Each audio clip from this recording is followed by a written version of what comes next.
Well, hi, everybody. Welcome back to the SPCA of Texas podcast, Paws and Purpose.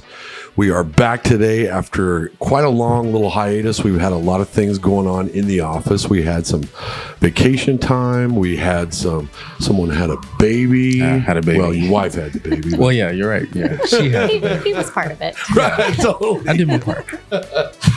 So, and it's just been an incredibly busy day today here, like it is every day at the SPCA of Texas. But we had a very special day. Mara, tell us about what happened today. Absolutely. And thank you all for joining us again. So excited to be back.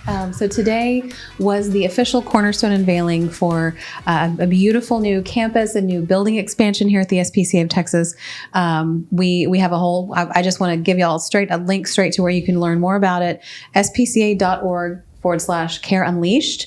Go there. You can find everything about it, information, ways to get involved, all the beautiful thank yous to our donors who make this possible. This is a $31 million project. And it's a big deal. This will help double our capacity to respond to animals, people in the community. So we're very excited for it. Capital campaign, Care Unleashed, cornerstone unveiling. It was a beautiful day, and the weather couldn't have been more perfect. Awesome. Really? Awesome. Seriously. It was awesome. It's going to be a cool new facility. It's so amazingly new and fresh, and it'll be cool. So congratulations on that. Congratulations on the baby. But we're here today. Yeah, you're welcome.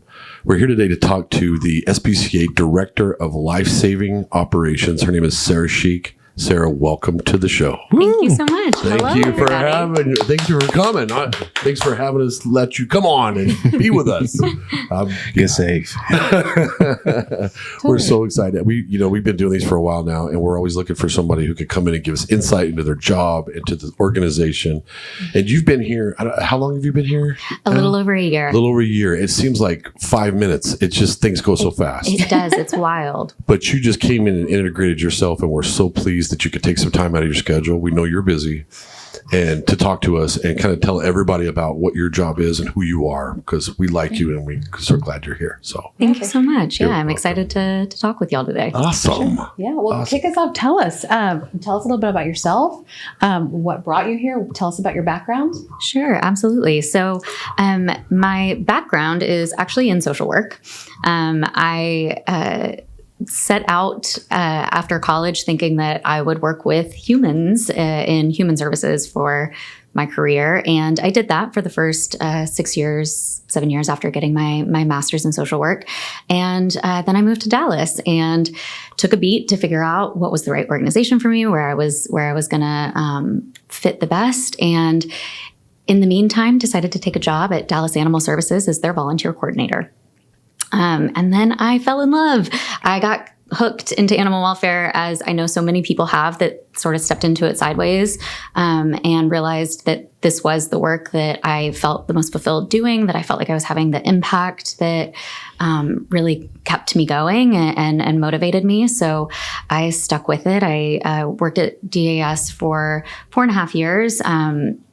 First as a volunteer coordinator, later taking on the foster department, the rescue and transport program there, eventually also overseeing adoptions and their marketing team, before coming here a year ago as the Lifesaving program director. And it's been a really great transition. Coming to the SPCA of Texas allowed me to continue working with a leader that I worked under at DAS, Melissa Weber, who I look up to immensely and really value the opportunity to continue working alongside her, while also being part of the incredible team here and all of the work that the SPCA of Texas has been doing in North Texas for so long. So really excited to be part of this team, and I'm super proud of everything we've accomplished in just a year. You're right. It feels like it's only been a few minutes that I've been here. But when you look back at everything we've been able to accomplish in the last year, it's pretty exciting. It's awesome.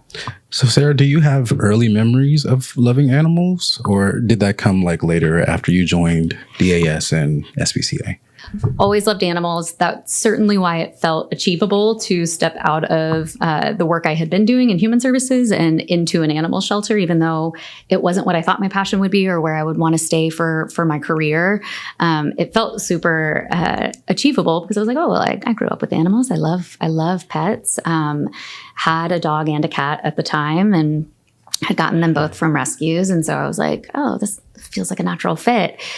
It was not until I was in the role that I realized like what an impact I could have, not only on the pets in our community, but also on the people of our community, and how fulfilling that would be. And so I would say my love for pets has only grown in my time in animal welfare, but certainly something I've had since a young age. Is there one that fulfills you more, serving people or animals?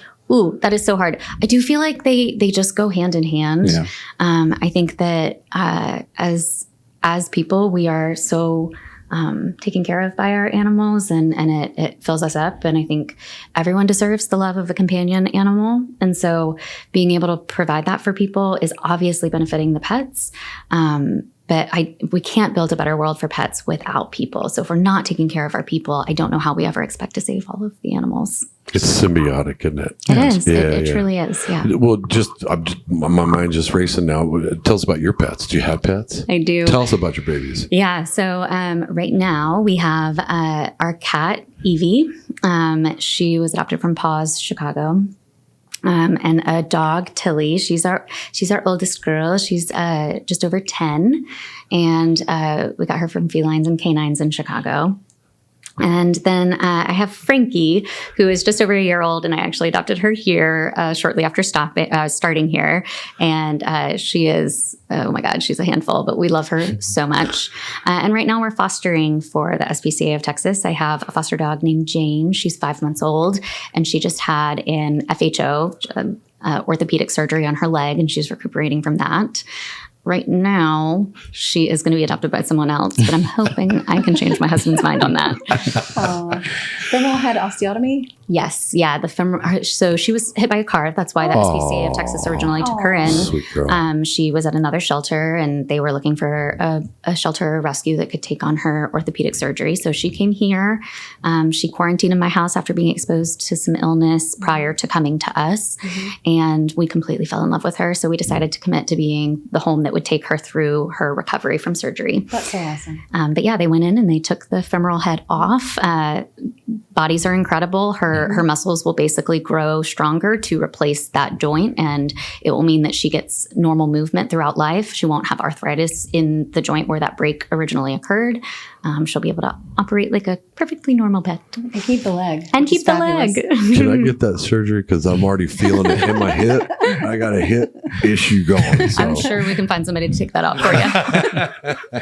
Well, I love hearing about your pets, and we all talk about our pets all the time too. So it's great to know that you've got a little crew at home that make you feel good. I mean, I think it's fairly obvious, but what does life-saving operations mean in the context of animal welfare? Totally. So my title's not uncommon. You might find it in a lot of shelters and organizations in animal welfare, and it can mean slightly different things, right? Life-saving operations is really what everyone that has an operations role in an animal shelter is doing. Here at the SPCA of Texas, it specifically means that I oversee the operations for the programs that place pets or keep pets in homes.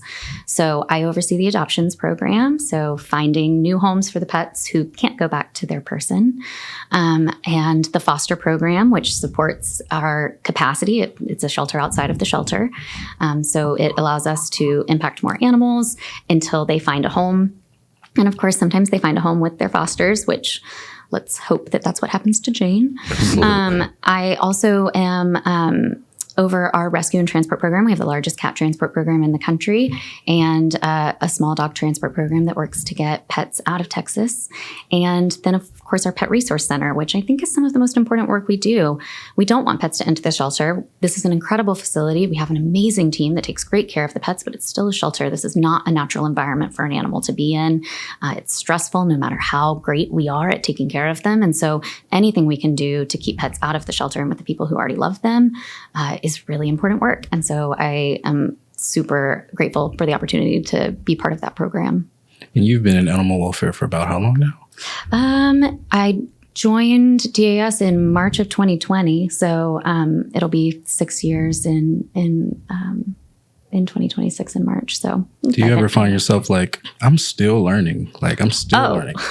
Yeah, I assume that I will feel that way for a very long time. I'm constantly learning new things, and I do think that that's part of what I really love about it is we are a field that is constantly innovating and learning new things. The research is fascinating that's being done. I mean, the SPCA of Texas was part of the research around daycation programs, and just knowing that like we're constantly innovating and finding new programs that help pets find outcomes, but there's also so much science going on that helps support like why these programs are also good for the pets. I learn something new every single day. Yeah, the science of it intrigues me too. Yeah, me too.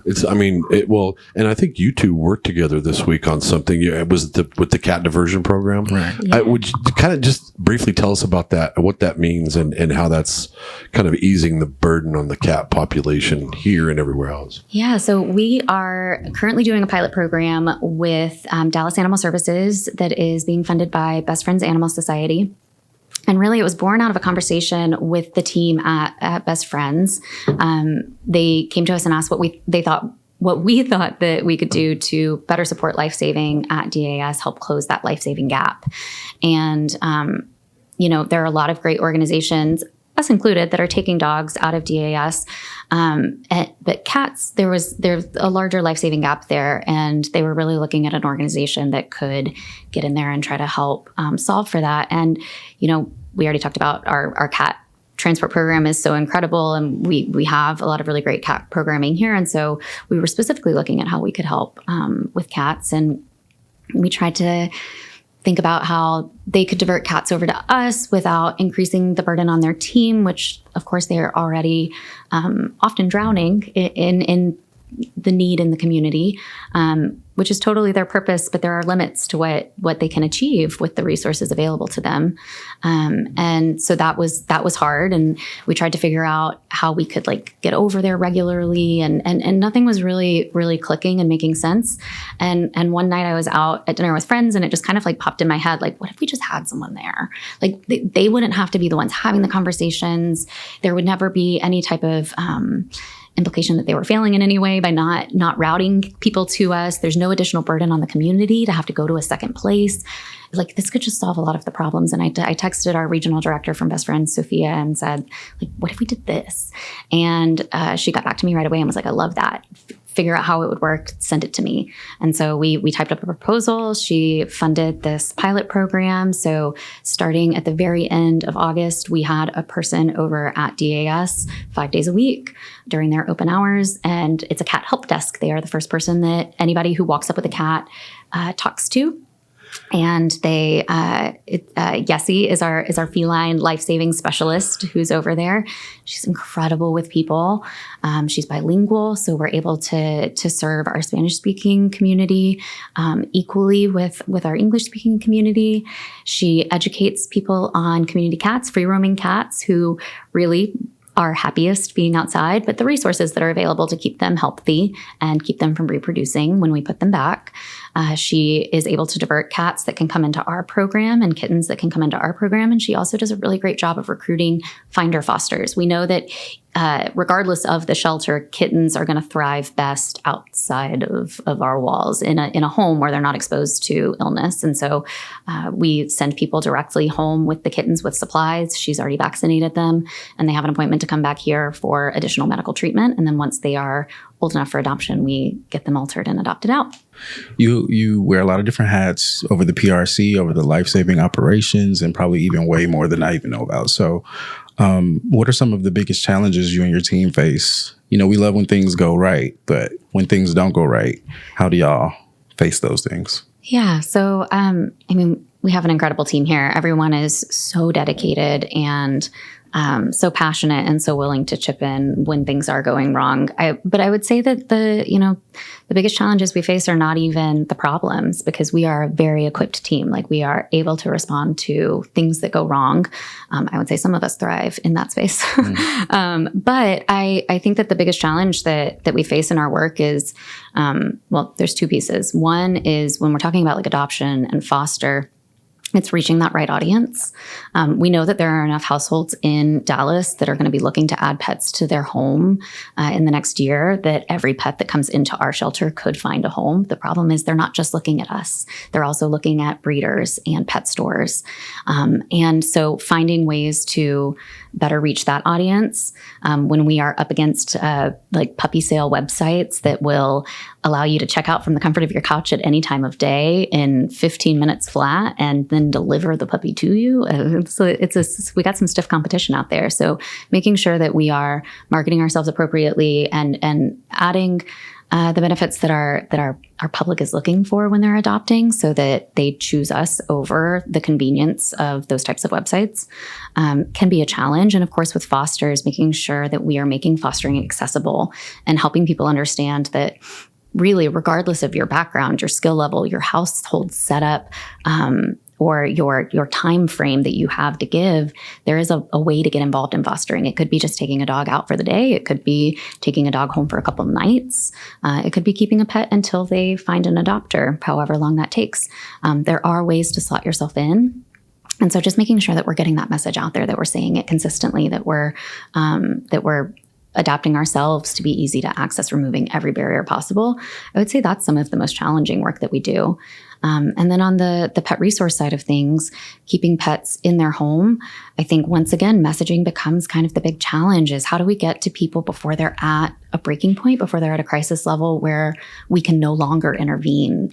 And I think that is really hard, because often people don't think about the resources that are out there that would help you keep your pet until they are at the point where they're going to have to give a pet up. And once they're in that space, there are a lot of competing priorities. They may be thinking about, how am I going to feed myself? How am I going to feed my kids? How am I going to keep a roof over our heads? How am I going to keep us safe? And so then also having to think about all the other details of their life. Where's my pet going to go? How am I going to get them access to veterinary care? How am I going to feed them too?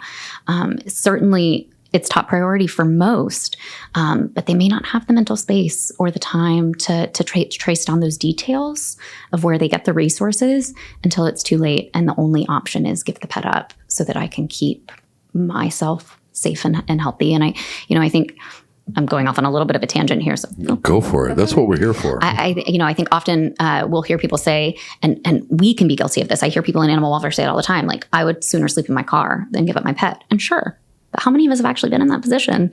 And I think of the overwhelm that so many people are feeling when they're in that space.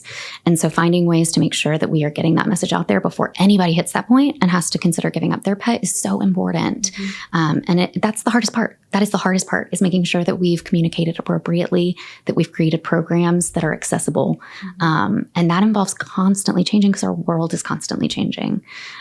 So that's the hardest part. It's interesting that the puppy mills have a convenience perspective, when really, when you come to a shelter, you get to know exactly what's going on with the animal. You get vaccines and stuff like that. You don't really know what you're getting when you go to these different places behind a store or whatever, Totally. And I mean, I think some of those websites are probably selling dogs from reputable breeders, but to your point, you don't know when you click order online, you're getting an unknown quantity. And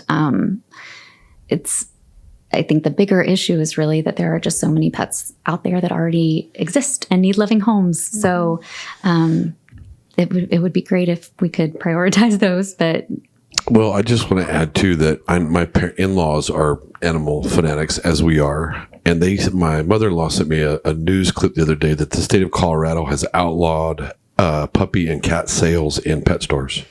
Yeah, I don't know if I'm sure she was right. I didn't follow up on that, but that's phenomenal. Texas is trying. Yeah. So I mean, talk about cutting off. Not that you want to cut people's options, but I mean, come on. I think we all know pet stores, for me, I never got a good feeling about a pet when I was in there seeing them. I felt more, sorry for them that they were there in the first place. So, well, it's different. There's so many other wonderful things too. Like, I want to give a huge shout out to our mobile adoptions program and team. Totally. Being able to take pets to places where people are, and then you get those known quantities of our staff and volunteers know those cutie pies. Yeah. They know exactly the medical records, the history. We can walk through and say, here's the vaccine, and here's when you need the next one, to make sure that your pet and the community is healthy and safe. Totally. Everyone's spayed and neutered. You're not going to contribute to pet overpopulation So Absolutely. that's a beautiful thing too. And you're also joining the SPCA. Yeah. You're part of our Yes. community now, Yes. and we can support you through the lifetime of that pet. And so, just having those resources available locally, I think, is huge. You don't, I'm sure. Once again, like, I don't ever want to hate on reputable breeders because For sure. we want them to be doing it the right way. Absolutely. So, Yes. but if you're getting a puppy from a breeder that's across the country, they may have great systems in place to make sure they're supporting their adopters too, but they're nowhere close to you. We're here in your community, and we provide a lot of really amazing post-adoption support. And so just having that right at your fingertips, I think, is really important. And of course, heaven forbid it doesn't work out. We really try to look at those returns as a blessing. We've learned more about the pet. We've learned more about you as a pet owner. And so we can more appropriately match you with your next pet. And that pet got a break out of the shelter. It's no different than short-term fostering, really. They have reduced stress when they're out of here, and then they come back and we find them an even more perfect home. So I do think that adoption is always the right choice. For sure. Oh gosh, Agreed. yes. 100%. Totally. Well, we've been talking about a bunch of different kind of diving into a bunch of different programs. I'm sure there are a ton of stories that you could choose from, but can you walk us through a specific recent success story that really demonstrates the incredible impact of the Lifesaving Operations team? Yeah, you're right. It is really hard. I knew y'all were going to ask me this question, and narrowing it down is so challenging. I think that the story that I want to tell is actually one of me breaking the rules a little bit. And that is one thing that we get to do in operations, right? Is like When you're saving a life. When you're saving a life. We Totally. build systems that are meant to support on a large scale. But then sometimes we have to go slightly outside of our system when it means we're saving a life and impacting a person. So on the 4th of July, we stayed open late for an event where we had the community come in and read to our pets. It was great for reducing their stress during the fireworks. It got our community involved in the work that we do. It was a really beautiful night. But as we were here prepping for the public to come in, we had closed adoptions for the day. We had about an hour before the event was going to open up, and I had a woman at the front door knocking frantically. And I went out to talk to her to see what was going on, let her know that unfortunately we're closed for the day, but we'd love for you to come back. And as I start to talk with her, she lets me know that she had recently fled a dangerous situation. A domestic violence situation with her kids. They had been sleeping in their car for the last 3 days with their dog. And she didn't know where they were going to go that night. She knew that they were probably going to have to stay in the car another night. She had recently relocated to Dallas for this relationship and had no funds to get home to Oklahoma. And her dogs were freaked out by fireworks. She knew this about them because she had them for a long time. They were a part of the family. And she was terrified that something dangerous was going to happen if her pets started freaking out. Her dog started freaking out in the car with her kids. And we didn't have a system in place at that point for that type of emergency boarding. We do through our Pet Resource Center. We have a boarding facility that we will partner with, but that kind of like immediate right now, I need a solution, we weren't really set up for. But this woman was desperate and she needed help and she wanted to keep her pet. She didn't want to have to go surrender her dog. And I didn't want that for her either. That certainly was not what her kids needed in that moment. And it was not what she needed in that moment. And so we took her dog as a temporary boarding dog for the weekend. And then we started reaching out to partners on her behalf to say, here's what she needs. How can you help? And she was able to get the resources she needed.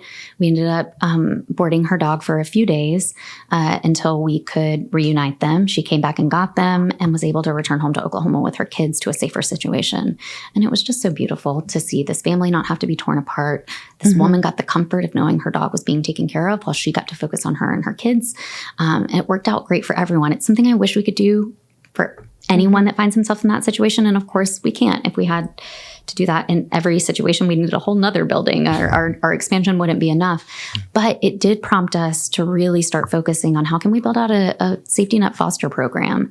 If we think of our foster program as a shelter outside the shelter, well, I can't build a whole new building to board pets for people, but can I build a foster community that is willing to take in a pet for a few nights, a few weeks, a few months, while someone focuses on themselves, gets back on their feet, and then takes that pet back in.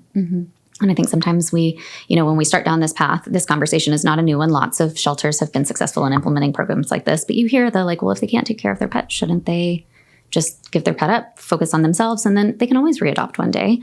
But I don't think that that's what's best for the person or the pet. The pet already knows that person. They love that person. They want to stay with that person. And of course, giving that individual that focus of like, I'm working my way back to my family is so incredibly powerful and motivating. And there's research to show that when we're sick, knowing we have pets to get home to helps us recuperate faster. And I am positive that knowing that you have a pet that you are working your way back towards when you're going through a really hard time in life is also impactful in helping you move through that quickly and get out of that situation faster and healthier mentally and physically. So it's such an important program. And if I hadn't met that woman on the 4th of July, it's not that that program hadn't been thought of already. It was something we wanted, but it really provided that extra push and motivation that we needed to make sure that it's ready to go for 2026. Thank you. That was an amazing story. And I had the great pleasure of being there that night with my daughter who was helping volunteer. We had the best time connecting with the community and just being there and meeting new people. And anyway, what I want to say about that story, and it was really beautiful, is it really illustrates the impact that the SPCA of Texas has upon the community. Now, I know we can't do this, as much as you said it too. I wish we could do this all the time, every day, because there's great need in the community. But what an amazing thing that we were able to respond. And just as a human being who lives in the North Texas community, that alone would make me want to be a part of an organization like the SPCA of Texas, knowing that we have teams here who are compassionate, who are understanding, who are non-judgmental, who are there to help keep pets with their families. I cannot tell you how many times over the years that I've run into a similar situation, and there are times that we can do certain things and certain things we can't do. And even if we can't do something, there's a partner out there. Maybe we can call someone and say, hey, if we can't do this, maybe you can. And just that connection of the partnerships, no matter how many organizations like us there are in the community, we'll always need more, because people and animals and the entire community, there's a great need, especially in difficult economic times. Yeah, absolutely. And we have some incredible partners that do very similar pet support work, work geared around keeping pets with their people. And so it's just amazing to have that network to lean on. No, thank you for that story. It was beautiful. Yeah, when it comes down to, I think when the rubber meets the road, at the end of the day, that's where it really means something. And like Mara said, if regardless if it's just one person or 1,000 we help, that's one person less that was in a horrible situation that would have gone on to who knows what if we weren't here.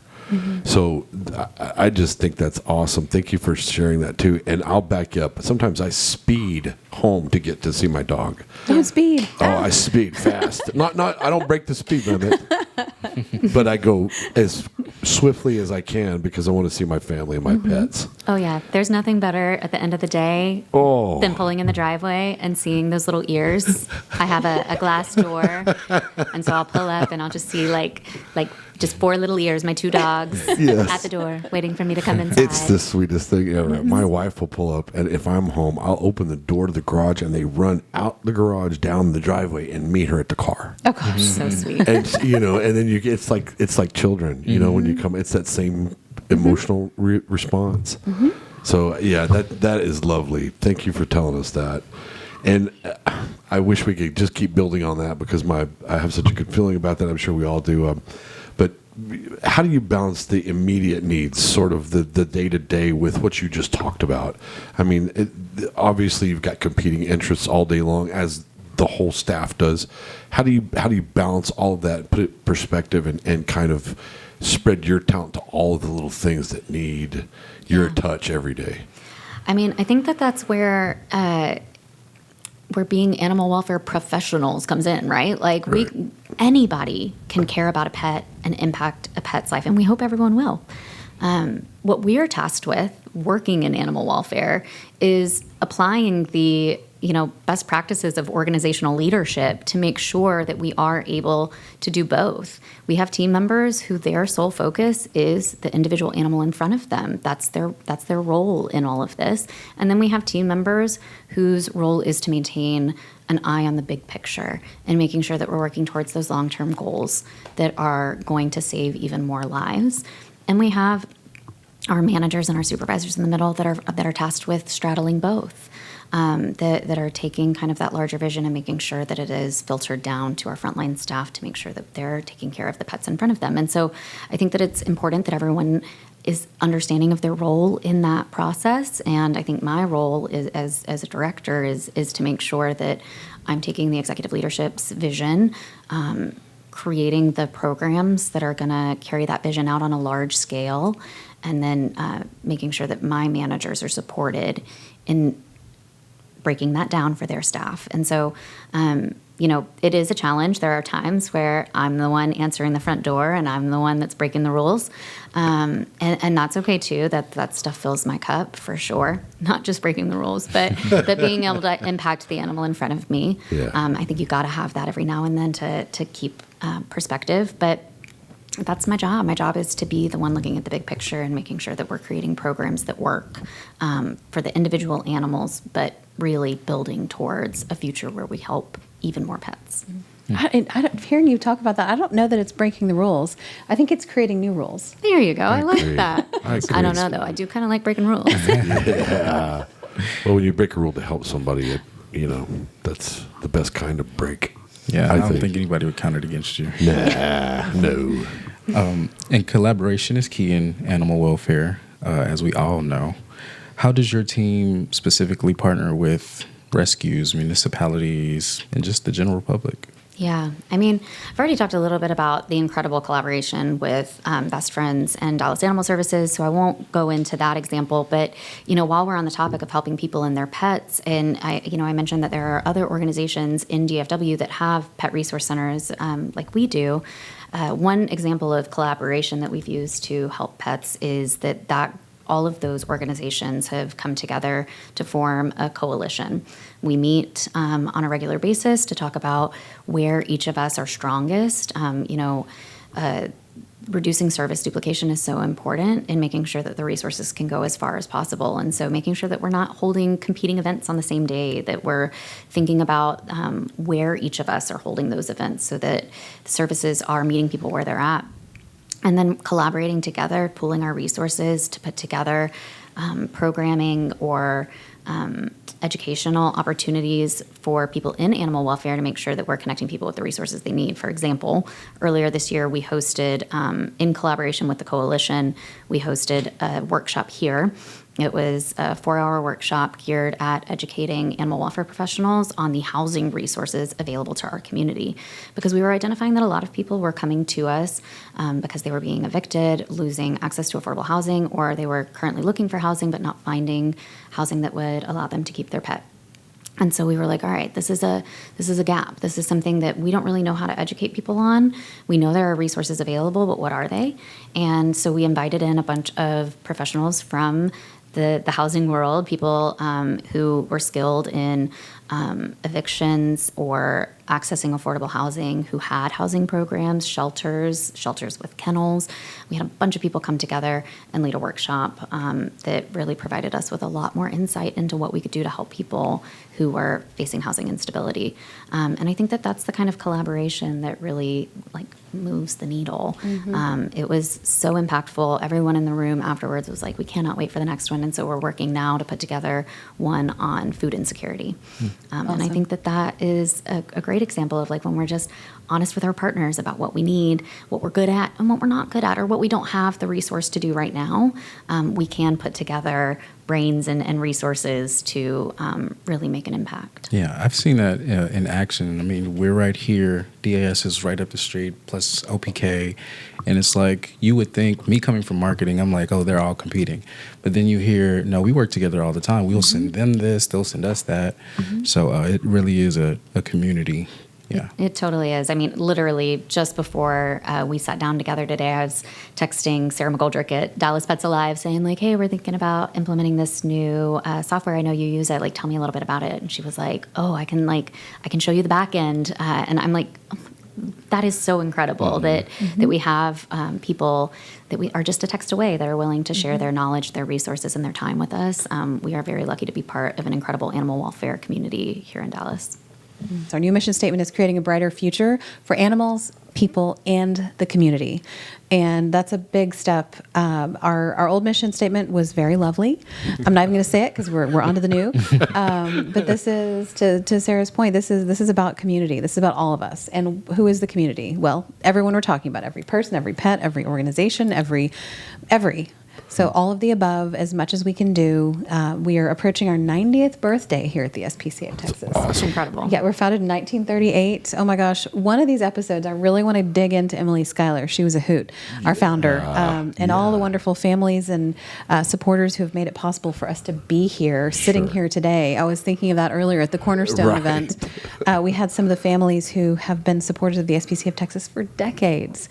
And it's that sort of community involvement, whether you're an individual who takes a dog out for a borrow buddy for lunchtime, or you give, $5 million to the SPCA of Texas, or you donate $2 every month. Right. These are all incredibly important people, and every one of these folks makes things happen. So it's just, I'm very excited about our new mission statement. I also, and just publicly, I want to say this new mission statement happened because of everybody here. It was the staff. We surveyed people. We had a group that got together. We worked with the board. We talked to volunteers.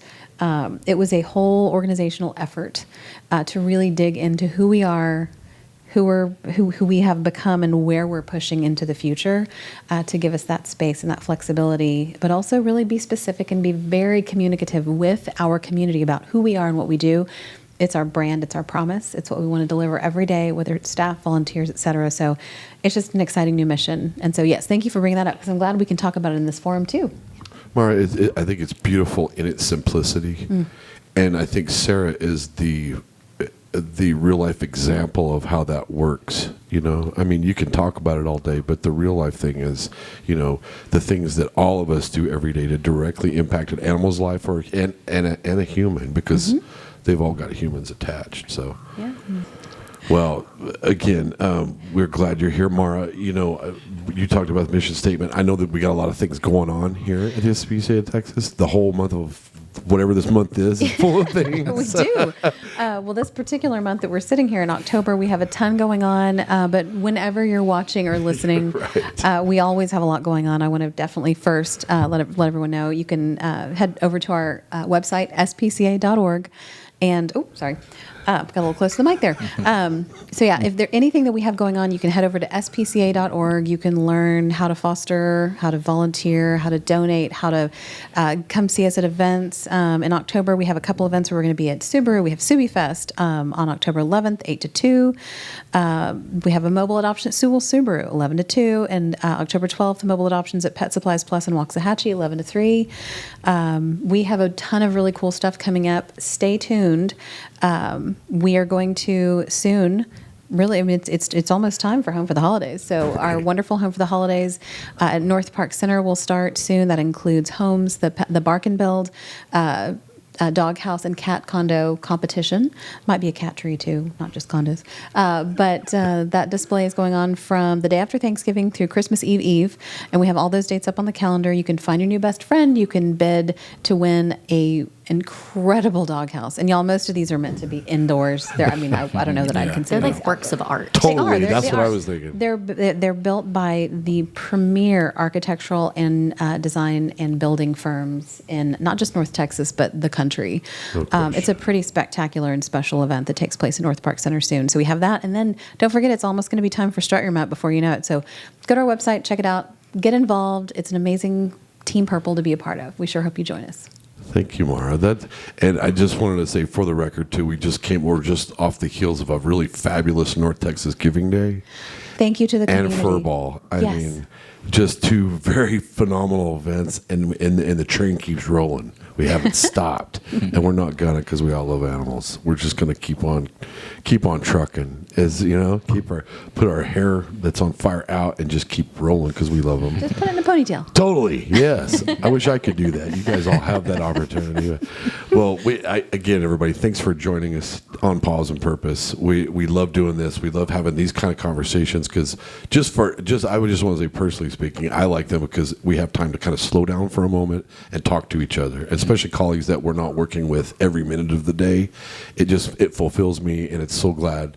And I am so happy that we got to talk to you today. KJ, that was a phenomenal set of questions you had. Mara, thank you so much for always being with us. And Sarah, that was lovely. Thank you so much for joining us. I'm so glad I was able to. Thank you. Thanks, and Sarah. come back and do it again sometime. All right. Anytime. We'd love Anytime. that. Yeah. So everybody, Thank you, Paul. Yeah, you're absolutely welcome. I love doing it, and I hope everybody gets something out of it. Please join us again soon. We'll be back. I don't know when, but very soon with another podcast of Paws and Purpose, the SPCA of Texas.